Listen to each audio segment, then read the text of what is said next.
On Landline today, the spotlight is on beef as the Prime Minister pays a visit to central Queensland. How you going, Anthony? Great, nice to meet you. My government values the sector. We value regional Australia and farmers and the work that they do.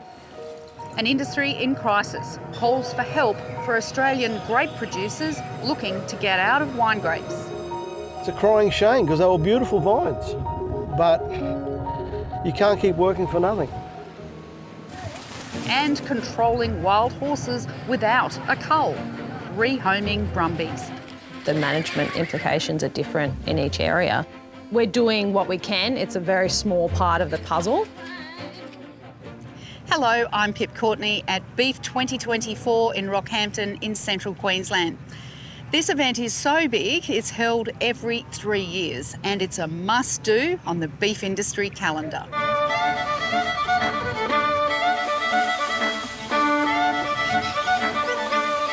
It attracts more than 100,000 beef producers, processors and punters from around the country and the world.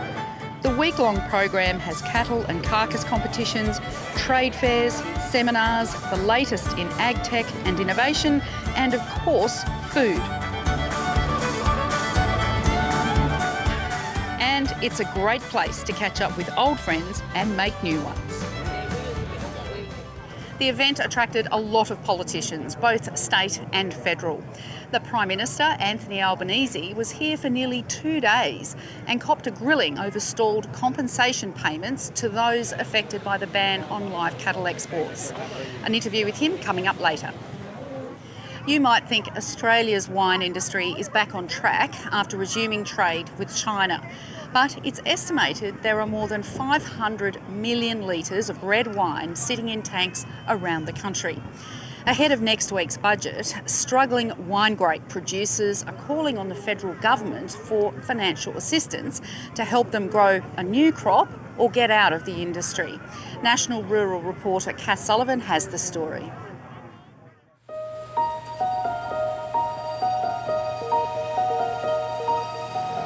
This is the worst that I've ever seen it in the nearly 30 odd years that I've been in the industry. I think it's definitely the worst that I've ever seen it.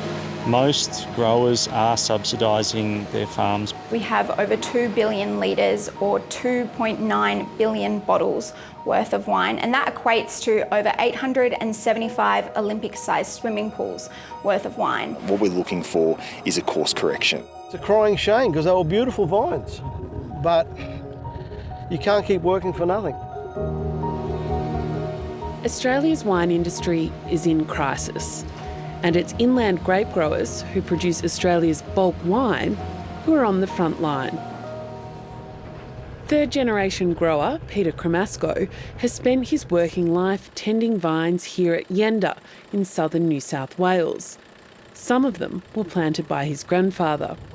But low prices paid for fruit have led him to rip out more than 80 hectares of vines in the past 2 years. Yeah, they were good producing vines, but at $150 a tonne, 4 tonne to the acre, 2 and 2 don't make 4. So not much we can do about it. In their place, he's now planting plum trees to produce prunes, one block becoming a home. Good productive land, go on to the pack. On this part of his farm, the downturn means extreme pruning. So Kath, this is my take on mothballing. It's a bit different to switching the lights off and walking away, yeah. Yes. These Shiraz vines have been cut off at the base. I've got no water costs, no fertigation costs, I've got no labour costs, no spraying costs. I'm not going to make a loss on it. The vine is strong, healthy, and it was an absolute shame to pull it out. So this is our take. He hopes to wire and train the vines when prices recover. So yeah, I don't think I'll be cropping these until 2027, 2028. But all the infrastructure's here, all the drip irrigation's here, all the posts are here. So we're halfway there. I have faith that the industry will come back. Is it misplaced faith? I don't know. Jeremy Cass works with growers across the Riverina and in 30 years in the industry can't remember a more difficult time. Horrible. It's absolutely horrible. Talking to old guys around the place, you know, I don't think they've seen it as this bad either. Before the pandemic, growers were paid around $600 a tonne. We saw some growers this year just outright refuse to pick grapes at $150 a tonne, which was what was being offered as the bottom price by some wineries around the place, which equates to basically 15 cents worth of grapes going into a bottle of wine. Excavators like this one behind me are now working flat out across the Riverina and other inland growing regions of Australia, where growers say the returns for grapes are so low, they're simply not worth harvesting. There's too much wine in the world and not enough people are drinking it. A new report last month shows wine drinking rates are now at a 27-year low around the globe. Analyst Pia Piggott says wine production has surpassed consumption every year for the past decade. People are more health conscious. We're also seeing demographic changes and particularly with younger generations, more competition in the drink space from other categories. So moving away from wines to other alcoholic or non-alcoholic beverages. And we're also seeing that those high levels of stocks are compounding year on year. She says in Australia's inland regions, prices for grapes have fallen 54% over the past 3 years. In the case of Riverland Shiraz, the most commonly grown variety, it's a price drop of 67% since 2020. That's when China introduced hefty tariffs on Australian wine, accusing Aussies of dumping wine and anti-competitive behaviour. The claim was never proven and widely considered a form of political coercion in a broader trade war. China was our biggest export market. They made up over 18% of export volume, but 40% of export value. So they were paying a premium for Australian wine that other export destinations were not. The tariffs were removed at Easter, but after 3 years with its number one customer out of the market, a massive wine glut remains. The estimates are that there's around 500 million litres of red wine sitting in tanks, barrels and bottles around the country, which is an enormous amount. That sort of stock to sales ratio is something that can't be worked through with the reopening of any single market, even a really significant one like China. So this is something that's going to take some supply side adjustment. Some analysts estimate the area under wine grapes will consolidate by 8% in Australia in the next 5 years. But Lee McLean from Australian Grape and Wine says in some regions it could be higher. Some people have said that it's up to 20% that needs to be removed, but it's, you know, what the key thing is for us to get the supply and demand about right. We want to get to a position where things are in balance, where grape growers and winemakers can all be making a dollar and working together for the common good. After a run of tough years plagued by low prices and difficult growing conditions, the Australian wine industry is now seeking $86 million in this month's federal budget. The cash would go to expanding markets and boosting domestic tourism and cellar door initiatives. But perhaps most controversial is the ask for $30 million to support growers to rip out their vines and plant alternative crops. We're looking for some assistance for those growers who may be looking to exit the industry or look to do other things in agriculture. We know that one of the big barriers for grape growers who may be looking to exit the industry is just the sheer cost of removing vines and removing all the vineyard infrastructure in a sustainable and safe sort of way.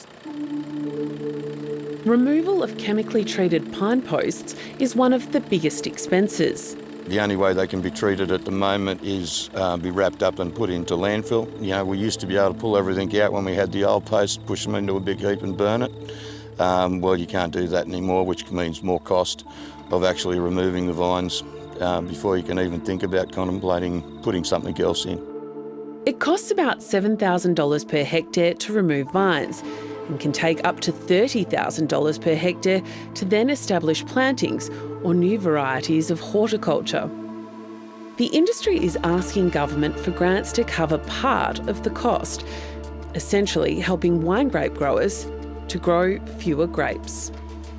Why should taxpayers be bailing you out? Well, the reality is for us, many of these issues that we've faced over the last couple of years have been driven by factors completely out of our control. So the trade tensions we've had with China have led to this oversupply scenario that we have.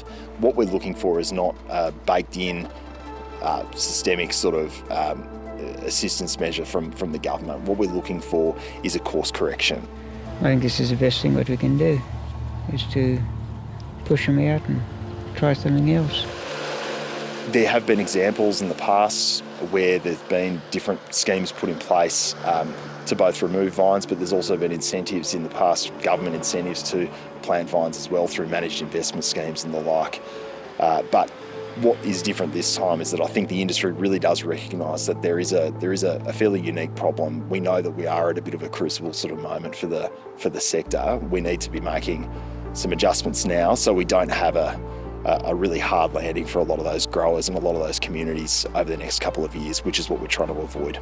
The federal government's indicated there won't be industry-specific support in this budget. A spokesman telling Landline there's already help available in the form of the farm household allowance and cheap loans offered through the Regional Investment Corporation. Australia's largest wine producer, Treasury Wine Estates, is backing the call for the Commonwealth to do more. Look, it's been a particularly tough 3 to 4 years.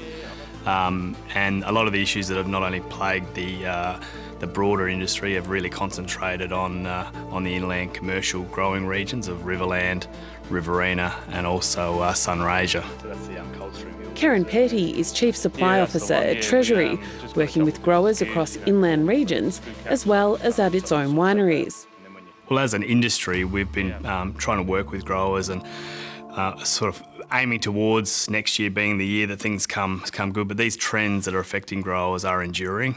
This is different to all other cycles we've seen. So it's time for the government to help step in and afford growers a choice if they want to exit the properties, allowing them to do that in a sustainable way. And if they want to stay on the properties and continue farming in a more efficient way. Like many Australian wineries, Treasury has wine on its way to China. The first major shipments since tariffs lifted are likely to hit retailers later this month. It will take time to discover what type of appetite remains for Aussie wine, but globally the shift towards more luxury wines is on. We have seen a shift in our consumer preferences, moving from more commercial wine to they're moving up, I suppose, and trading up in their preferences to more premium type products. It's unclear what that could mean for growers like Bruno Alton, who farms at Nericon in the Riverina. I'm happy on the farm. I like farming. Whether or not I will always be a grape grower, I don't know. He says in some ways he's one of the lucky ones, finding a buyer for all of his grapes, albeit from a reduced harvest this year. Then he puts the situation into startling context. The price growers are receiving equates to about 15 cents per bottle of red wine. So the label's worth more than that, the bottle's worth more than that. The container deposit scheme is, getting close to what we're making. So if someone can take a bottle and put it in a bin and make what we're making, it's pretty sad. Most growers are subsidising their farms by selling water, driving trucks, going out and helping with wheat harvest and all that sort of thing. Or their wives are working in town and doing the books at night.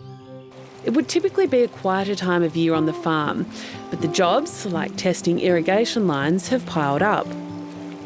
Like many, he's had to cut costs, hiring fewer casuals and reducing other inputs. So we're probably a bit taking more risks that we normally wouldn't. And as a result, with the wet weather that we did have, we lost tonnes, we lost grapes, and everyone did because everyone's trying to do the same thing. Wherever we can cut, we will. We've got no choice. Did you ever think you'd be part of an industry that was seeking that support? Look, it's not the first time that wine grapes has been in trouble, so to speak. I I think we're very unique. Most industries have got more than one avenue for sale, like for argument's sake, the almond industry, they can make almond milk, they can make flour, they can put in confectionery, they can do multiple things. Whereas wine grapes are only used for wine. We don't have a juice line, we don't have some other avenue of sales. So unless we sell more wine or reduce what's in the ground, then nothing will change. A clear call to action as Australia's wine industry seeks a brighter day. Just days out from releasing the federal budget, the Prime Minister Anthony Albanese visited Beef 2024 here in Rockhampton to announce a top-up of the Future Drought Fund.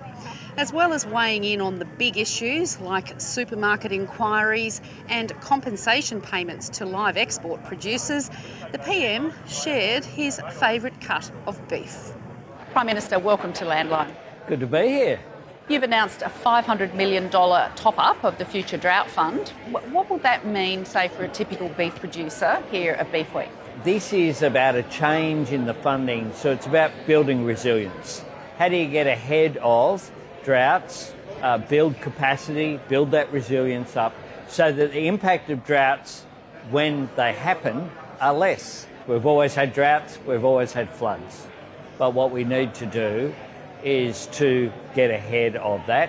And that's what next Tuesday's budget will do with $519.1 million allocated to make that difference. At a dinner this week, you were criticised over the delay in paying northern beef producers the compensation due to the closure of the live cattle trade. When will those producers be paid? There is a legal process underway, and those discussions are taking place. Of course, like other legal discussions, they take place at arm's length from government in terms of the political representatives. The number of dairy farmers in Australia is dropping, and a recent AusVeg report said 1 in 3 farmers involved in horticulture was considering exiting the industry. What can you do so that Australian horticulture producers can stay in horticulture? Well, what we can do is to have a whole of government response.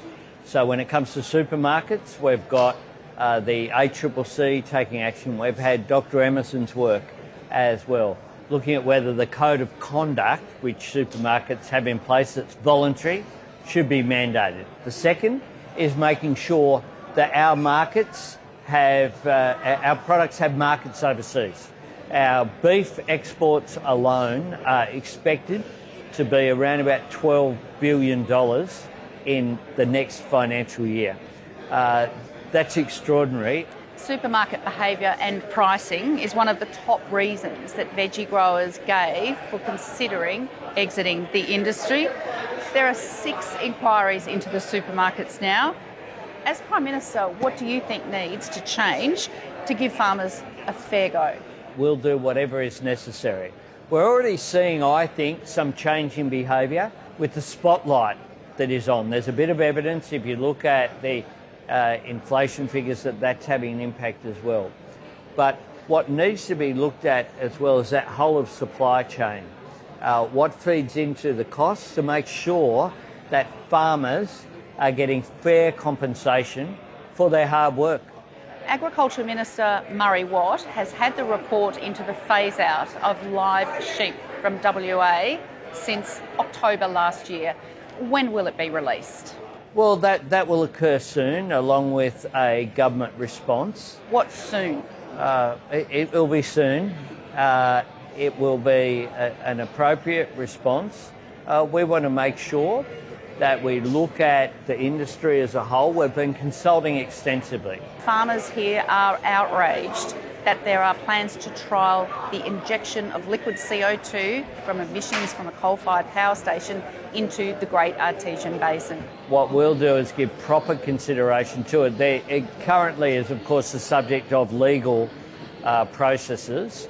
So I've had discussions here, but you need to be careful that you don't interfere with any legal outcomes which are there. But I certainly understand the concerns which are there. Now for our lighter question. Prime Minister, can you tell me your favourite protein? Oh, here we go.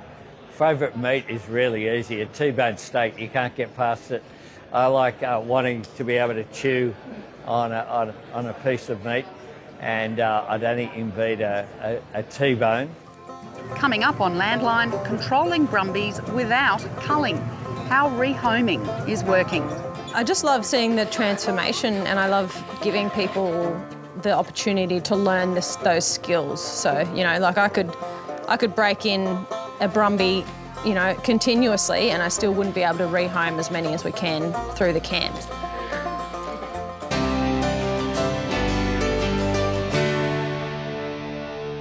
G'day, I'm Kath Sullivan. Queensland's Premier, Stephen Miles, has indicated a controversial carbon capture and storage project in his state is unlikely to be given the green light. The Glencore project, west of Toowoomba, would see carbon dioxide captured from the Mill Merrin coal-fired power station, liquefied and pumped into the Great Artesian Basin.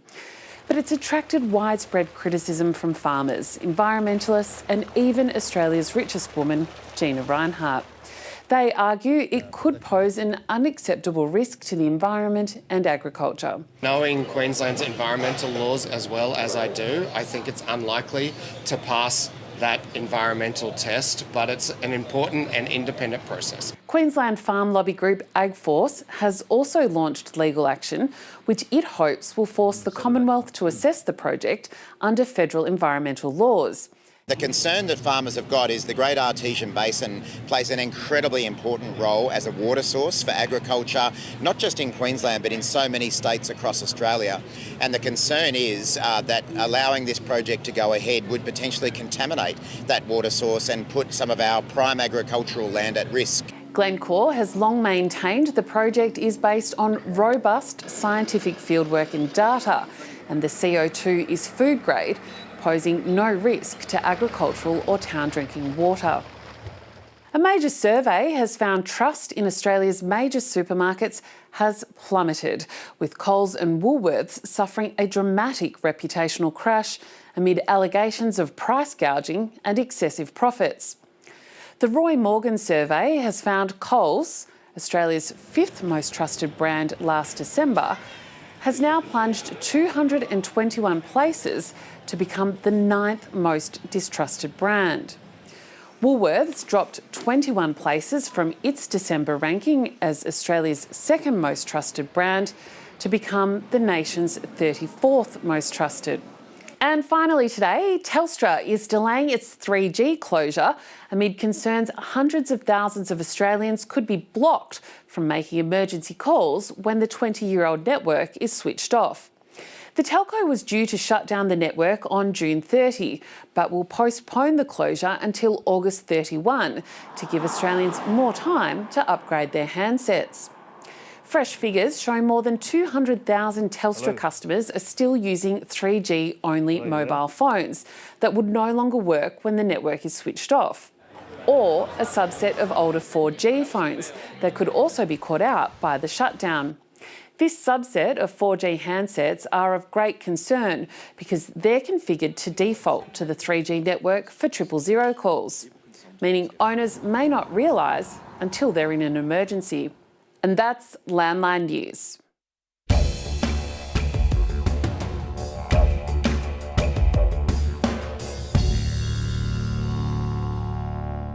It's estimated 400,000 brumbies are roaming wild across Australia. Culling these feral populations to protect the environment is highly controversial, but other methods are being trialled, as Brisbane reporter Meg Bolton explains.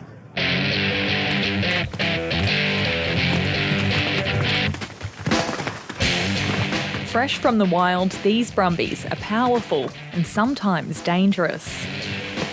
Yarding, drafting and then coming to these yards is totally new for them, so it can be quite scary for them.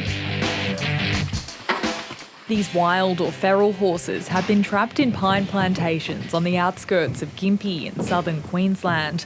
As the population grows, the animals that typically weigh more than 300 kilograms spread closer to the roads, putting drivers at risk. Dr Dave Berman is part of the local solution. We catch them and find homes for them to reduce the risk of that, of collisions between horses and people. Usually it's the horses get killed, but eventually, you know, there will be people killed. About 3,000 brumbies are estimated to live in the Chuan and Talara state forests. Each year the numbers increase by about 5% or more when conditions are favourable. A tried and tested controlled method is to rehome the horses that regularly cross and graze near the road. Originally in about 2009 there were 4 horses killed per year, 4 collisions at least. That's what we know about. We removed all the horses that were regularly crossing the road, and then for 4 years there were no collisions, so we showed that worked. But when relocating stopped briefly, the population grew, causing a spike in accidents. Now the focus is to consistently remove about 100 horses each year. Yeah, I don't mind her. I think she'll be good down the track. Anna Urig runs training camps to rehome the brumbies. Today she's selecting which horses will be the right fit. I like to have some nice mature horses that are fully filled out that people can have a ride, and then some of the younger ones as well for people that are looking to, you know, have a horse from a young age.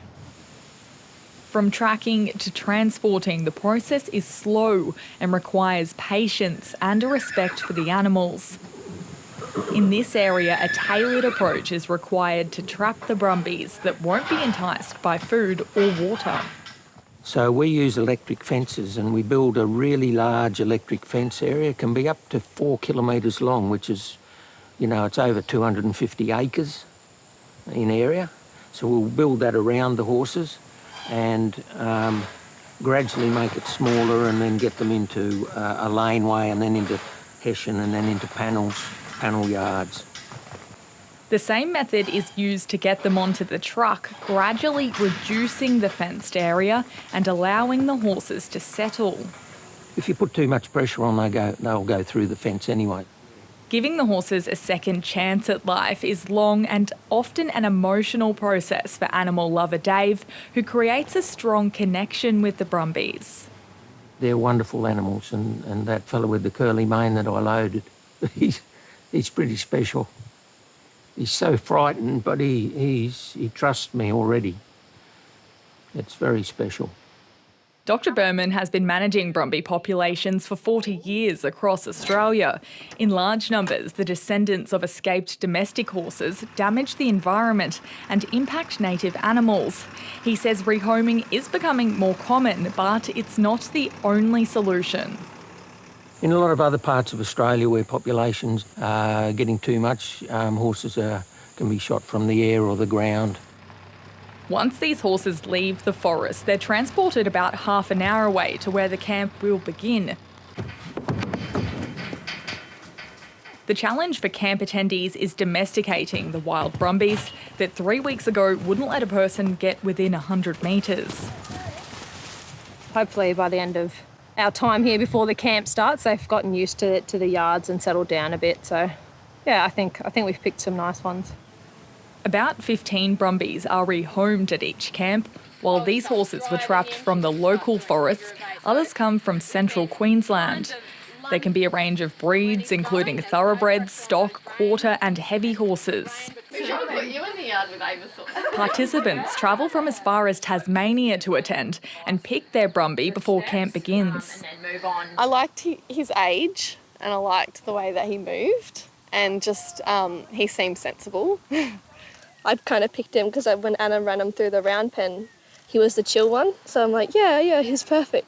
Theoretical work is a core part of the camp. The day starts with participants reflecting on what they've learnt and what they're hoping to achieve with their horse.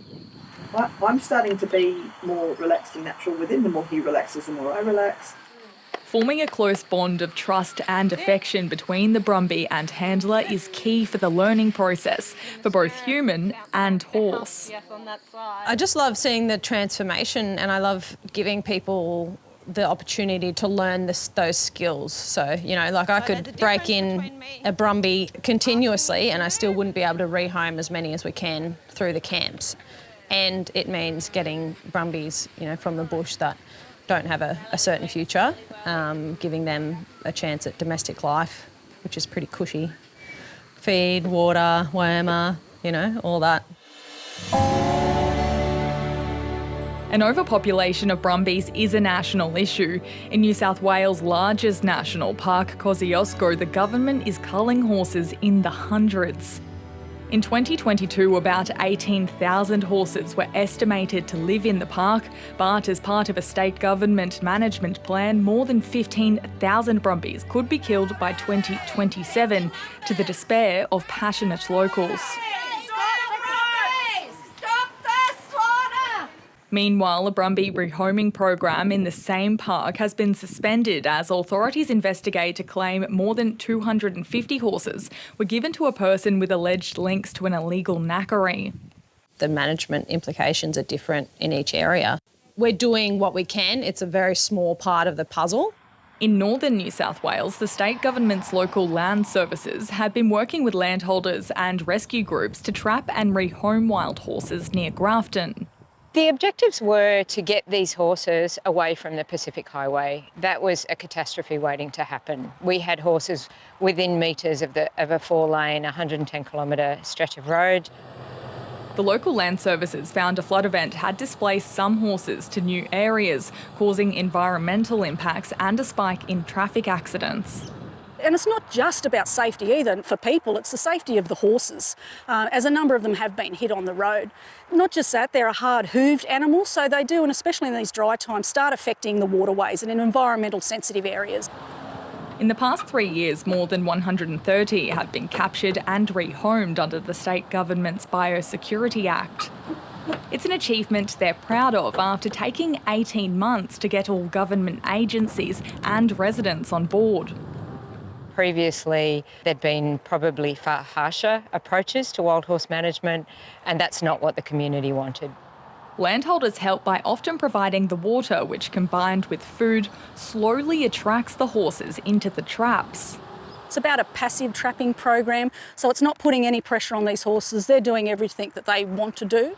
Rangers use cameras to monitor the mob before contacting rescue groups and potential new owners. When it comes to trapping, the horses remain in their family groups. It's really important to work out who's who in the mob. Is there stallions, is there colts, is there mares and foals? It's a lot different to how you deal with your domestic horses. So you do have to be aware of their behaviour, watching their behaviour, especially if there's male stallions around. You do have to be aware of yourself, that you're not putting yourself or anyone else at risk. But for brumby owners 14-year-old Ruby and her 17-year-old cousin Brooke, the initial risk of an untrained horse is well worth the reward. Ruby's horse Gidget came from Anna Urig when Ruby was just 5 years old. Gidget was already broken in, but over the years their strong bond has helped them achieve new heights. Good work. If you don't have a strong connection, it's hard to do anything. It comes with trust. Yeah, and trust and stuff. If your horse doesn't trust you, if Gidget didn't trust me, she wouldn't jump that jump for me today. After being old enough to attend the Brumby Project Camp, Ruby now has a herd of 4 and is patiently training brumbies after they're trapped in the wild. Good boy. Annie's one that I've really had a few wow moments with, because when I got her, Anna's like, oh, she's really, really nervous. You're just going to have to work it off. And now she's amazing. I take her out on trials. She doesn't care. I can stand on her now. Lift, lift. Brooke wants to one day make a career out of training and performing brumbies, showcasing their talent, coordination and personality. Yep. Some days it'll just click, but what I find is you find their strengths and you sort of go with that. I was finding when I was doing tricks with that, he'd yawn a lot and I'd be like, well, I could turn this into something, mould it into something. So, I put a cue to it and he picked it up, within the first 2 days, I think. And now it's a bit of a hindrance. He's just like, oh, yawn and I get a treat, but... In preparation for her performance at the upcoming Mullaney show, Brooke took Finn back to Anna's camp to show participants what years of effort can achieve. And after the past few days at camp, it's probably no surprise. It's been a fortnight since we were here last and a week since the Brumby camp started. It's pretty incredible to see the difference in these horses and just how much they've learnt in such a small space of time. It's definitely a process and a journey, and it's not just, the physical steps. It takes a lot of emotional, mental and physical resilience. First impressions proved wrong for Booter Scooter. He ended up being the rat of the group. Not a bad rat, just a testy rat. He likes to bite and buck and kick and kind of do it all. But hard work and persistence through all conditions is paying off as the horses are introduced to new objects to desensitise them ahead of domestic life. Well, he hated touch. Now you can rub him all over, pick up his feet with your hand instead of a rope. Doesn't kick, or sometimes he tries to, but it's gotten a lot better. This is only the third day this Brumby has worn a saddle. Couple of steps, ideal. It's taken hours building trust to let 14-year-old Lily get this close. But under the watchful eye of trainers just 8 days after meeting, Lily has her first ride. Only a few days ago, she just maybe let me touch her nose. For me, that's incredible. That's it's gone so quickly, but she's also so just amazing. Before attendees leave the camp, they'll know how to check their hooves, provide care and safely load them for transport. Melissa Tunis's resilient Brumby Valor will join her herd of domestic horses that she uses for equine therapy. Amazing to think that, when we got here last Friday, he'd never been touched. It just shows you how resilient they are and just how willing, it'll make me cry, how willing they are to try for us and give us all that they have, even though they might be, scared or have things that they have to get through and past. But yeah, they try their hardest. The camp is only the first part of their journey. To successfully transition them to domestic life, they need to keep up the time and effort spent with their horses. The highs are really high. Once you give them a chance, they'll do anything for you. She's already proved that to me. She's just so smart to catch on, and she'll do anything for Lucen as well. Loves a bit of food. But beyond that, past participants of the camp say the biggest challenge with rehoming a Brumby is fighting off the temptation to buy another.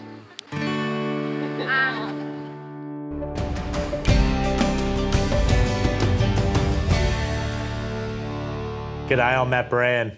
We'll talk beef in a moment, but first to chickpeas, because prices bolted this week after India announced that it would suspend tariffs on Desi chickpeas. India is the world's largest consumer of chickpeas, but Australia hasn't really exported there since 2017 because of the large import tax.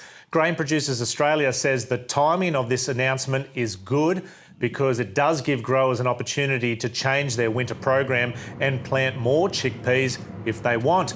And I'm sure these prices will entice some extra plantings. New and old season crops surged beyond $1,000 a tonne this week, which is exceptional money for chickpeas. I'm told it hasn't been this high since 2016.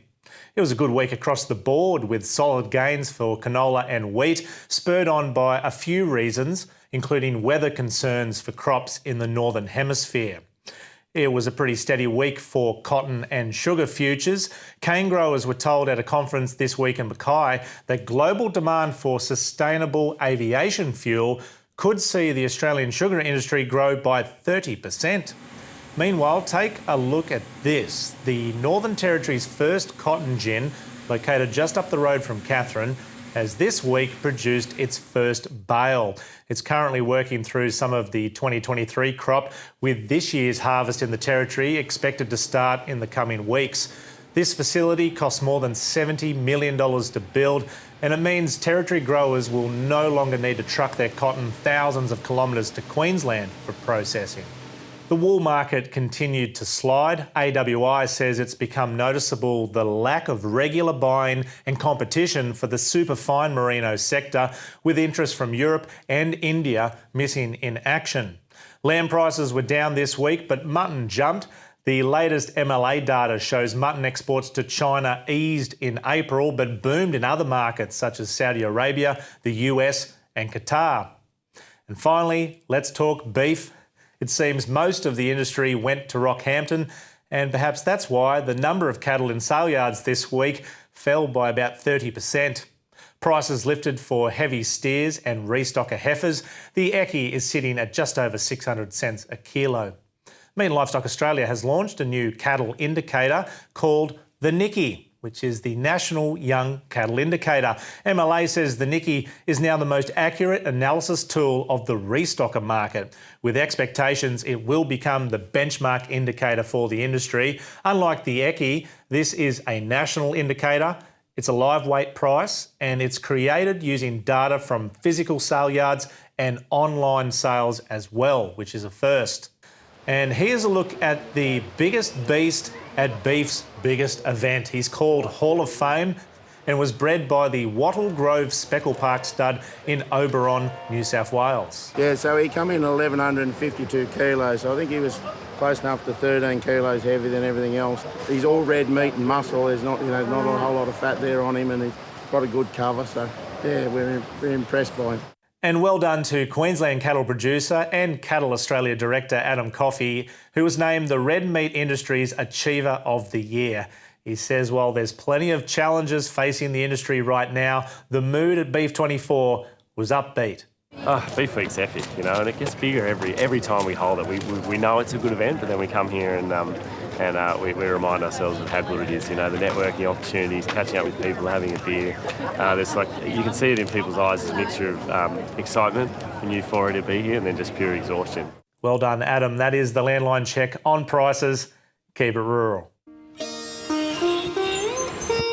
In the next few weeks on Landline, we'll take you to India. India has surpassed China as the world's most populous country. It's one of the fastest growing economies.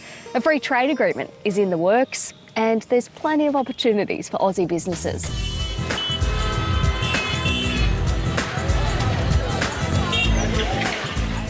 We haven't even begun to scratch the surface of what India is about to be. It is a very young market, and it is a market that is very complex. The middle class, which is now 300 million, is expected to go up to 600 million in the next couple of years. That is driving the consumption up, and we hope that will remain up. Indian customers constantly evolving. We see Indian consumers making informed choices. We're spending on products in which we see value. And with India a new export market for Australian avocado growers, the timing couldn't be better after a tough few years. Australian avocados, they have a wow factor.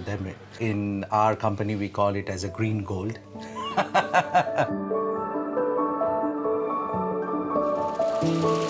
Every time Australia signs a free trade agreement with another country, our trade improves, it increases.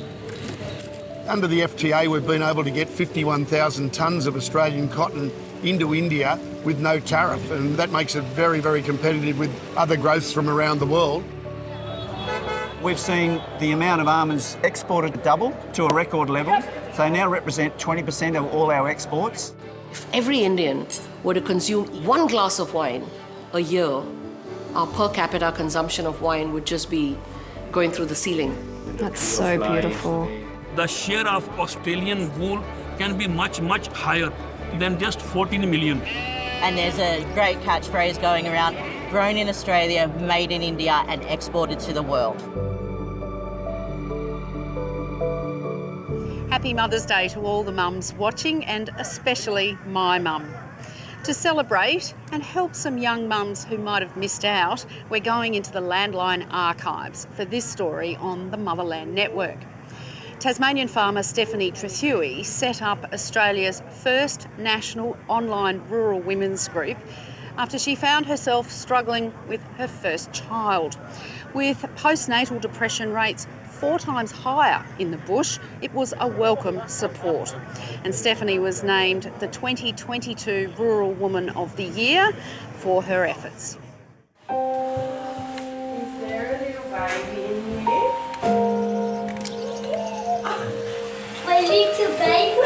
Steph Trethewey's enjoying being mum to Elliot and Evie now, but early on, new motherhood hit the former television journalist hard.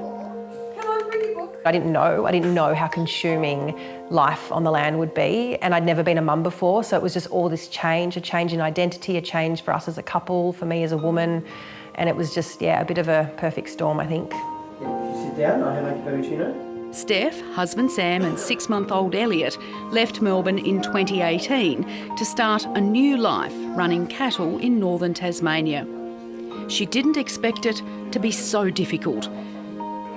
They'd borrowed to buy their first farm, and while Sam had grown up in the state, Steph, who was born in Sydney, didn't know anyone. Was living on a farm a shock? Yep, massive shock. It was not at all what I imagined it would be. Not Farmer Wants a Wife then? Absolutely not Farmer Wants a Wife. I was totally ripped off. All this stuff wasn't in the fine print. I make light of those shows because they really do paint such a romanticised picture of life on the land, and for me it wasn't romantic. The first year was a blur. Happiness became increasingly elusive. I would cry when Sam left for work in the mornings. I think that was the first sign that something was not right, because I thought how lucky he was to be out on the land free to do his job while I was stuck at home with this baby feeling so alone. When Elliot was 8 months old, a dark, angry moment changed everything. And I thought, if they say it takes a village to raise a child, then where the hell is mine? And that's the moment that Motherland was born, and that's when I decided I would do something about my isolation and help others. So, what's it like to raise kids on the land? This is Motherland. Motherland started as a podcast, just telling real and raw stories of rural motherhood, because I couldn't find a platform that told the stories of rural women and rural mothers specifically. It just did not exist. And welcome to Motherland. Thank you so much for being here.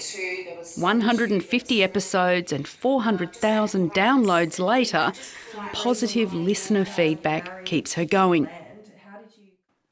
How are you going? It's about time you got some warmth. I know, it's so cold. Steph interviewed Karen Brock, a plant tissue culture specialist and Tasmania's 2020 Rural Woman of the Year, for the Motherland podcast. Karen surprised herself when she opened up about enduring domestic violence in her first marriage.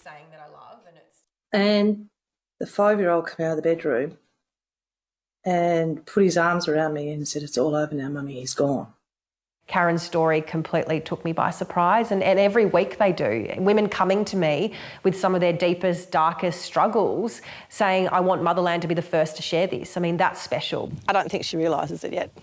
But yeah, she has given rural women a real gift.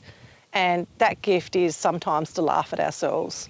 That gift is also to see that there are other women out there who have had challenges that we've managed to get over. A wonderful spin-off is the two are now great mates. When Evie was born in 2020, Steph's mental health worsened. After concealing her unhappiness for so long, she finally told Sam she needed help. Yeah, I was worried. I wasn't worried about her from a medical perspective or a safety perspective, but of course I was concerned, yeah. But as for what to do about it or how to get around it, I mean, if you asked any male, how do you help a woman, you know, with postnatal depression, as an example, I think they'd cough and sputter as much as I would have, you know. The way of life was something that I totally underestimated, you know, the impact that it would have on her, and then throw having children into that again, it was something that, yeah, I was pretty ignorant to.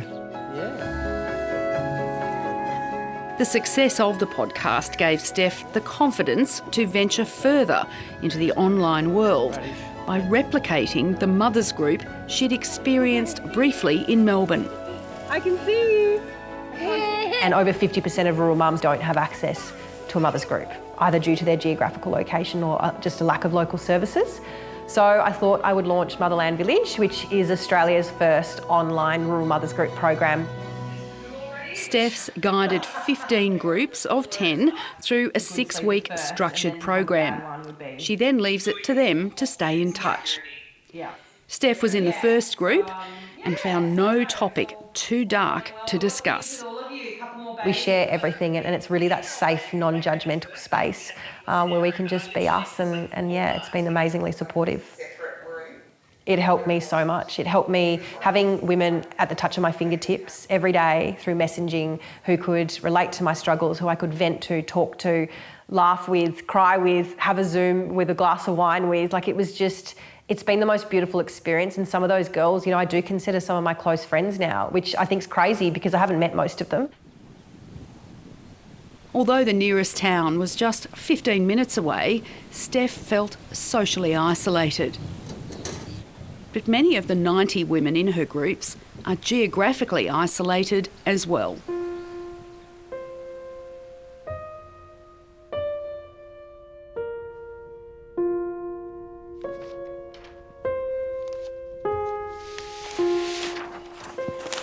Farmer Alice Woods lives an hour northwest of Gundawindi in southern Queensland. And towards Mum, yay! J for James!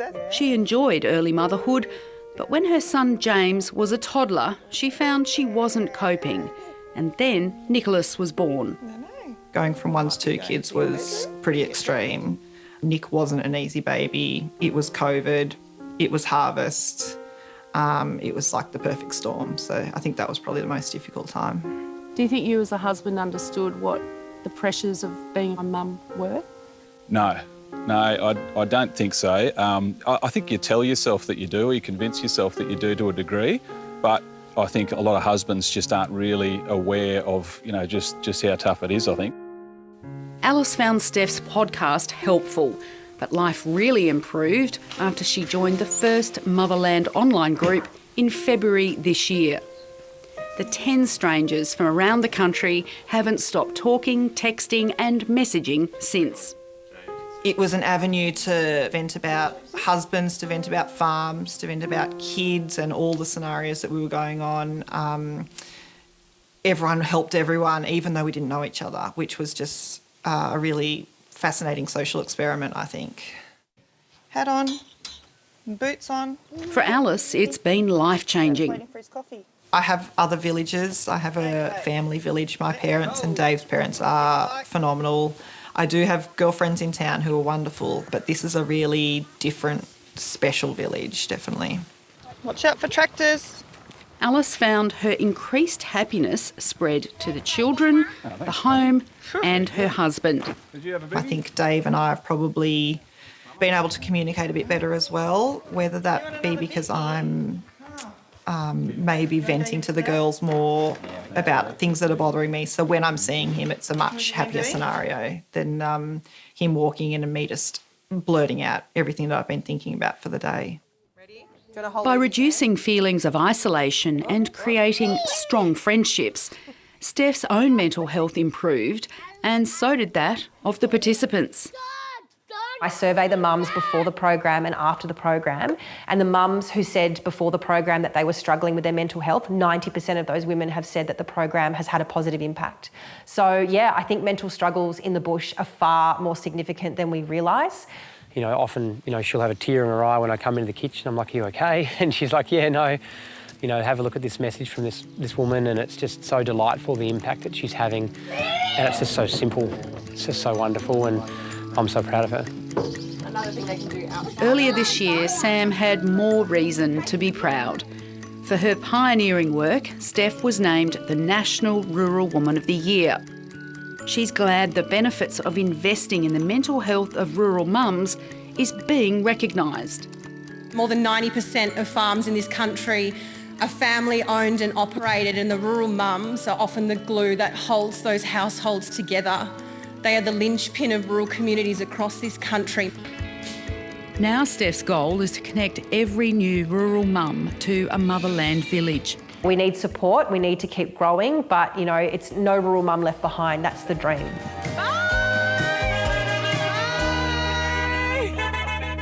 Hello, I'm Sean Murphy reporting from Wirrawanna, an island off the west coast near Shark Bay. It's also known as Dirk Hartog Island, so named after the Dutch seafarer who landed here in 1616 and left behind a pewter plate with his name and the date inscribed. Now, more than 400 years later, there's an ambitious restoration project underway here to return the island to its natural state. Next week on Landline, return to 1616. And that's the show for this week. I hope you enjoyed it. And don't forget, all the programs from this year are on iView. I'll leave you with the weekly weather update. Goodbye from all the team from Beef Week in Rockhampton.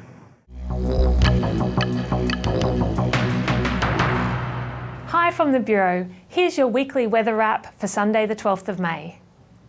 It's been a wet 24 hours over eastern Australia, with the trough driving rain all the way from southern Queensland down to Victoria. Eastern New South Wales has copped the heaviest rain though, especially along the south coast. Rain and thunderstorms will continue along the eastern seaboard today, heavy over the south coast of New South Wales as the trough moves offshore. In the west, another trough is approaching, and some showers and storms might just reach the southwest this afternoon. The trough over New South Wales will finally move away on Monday, with coastal showers clearing, but a cold front will bring more showers to Tasmania and southern Victoria. In the west, the trough will linger near the coast, but the focus of showers and thunderstorms will move towards the central west and western Gascoyne. On Tuesday, the trough is still hanging around in the west, bringing patchy showers and thunderstorms to the Gascoyne and surrounding areas. But a large high-pressure system moving over South Australia and Victoria means a foggy morning, then clear skies for much of the east, although the north tropical coast of Queensland will continue what's been an extended period of showery weather. The high will dominate the eastern states' weather again on Wednesday, with cool mornings and sunny days, although coastal showers will persist over Queensland and may extend to northern New South Wales as well as parts of the top end. In WA, the trough is weakening, with just patchy showers and storms over the interior. The area of high pressure extends right across southern Australia on Thursday, bringing a settled day across the country, with just a few showers along the east coast, western Tasmania and the top end. Similar settled conditions across the mainland on Friday, but a cold front may bring some cool and showery weather to Tasmania to end the week. That's it for this weather update. Have a great week and we'll see you next Sunday.